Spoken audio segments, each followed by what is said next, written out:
જય સચિદાનંદ સંભળાય છે બધાને? હા, બોલો.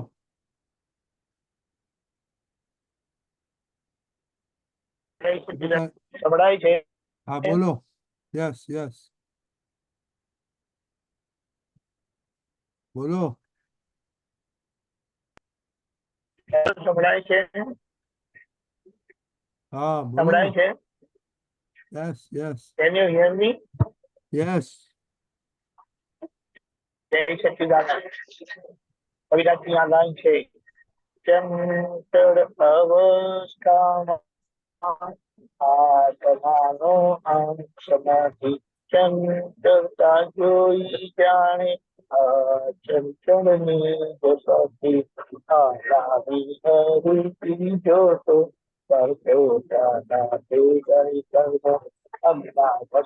બંધાયેલો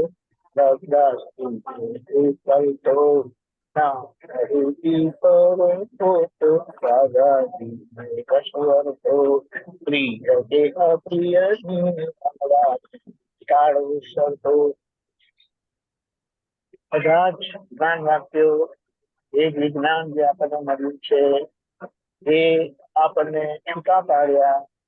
હવે આ બધા વાક્યોથી છૂટા પાડેલા આપણે છૂટા રહીએ અને છૂટાપણાનો અનુભવ કરીએ એટલે કૃપાથી નિશંક થયા. જેથી આપણે કહીએ કે હવે આપણે સમજણથી આપણે નિશંક થવાનું છે. કૃપાના ભાગની નિશંકતા પૂછે ત્યારે હોય, સમજણના ભાગની નિશંકતા એમને એમ જ હોય, પૂછ્યા વગર, એટલે કે એ લક્ષ્ય સહિત હોય.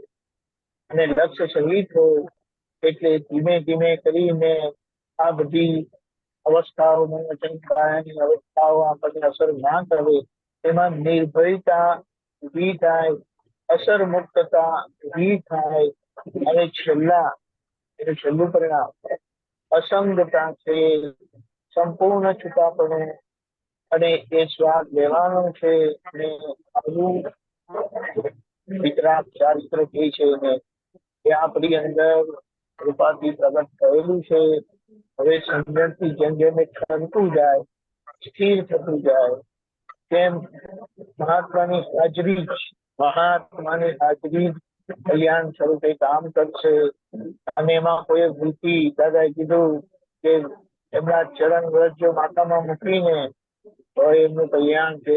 એટલે આપણે મહાત્મા તરીકે આપણી દિવ્યતાને શક્તિ ઓળખી એને કેમ કરીને કલ્યાણ રૂપ થાય એના પ્રયાસમાં રહેવાનું છે. અને પ્રયાસ એ આપણો પુરુષાર્થ છે. આગળના નો જ દાદા આપણને બધા શક્તિ આપે. એ જ વિતરાગ ચારિત્ર શીલ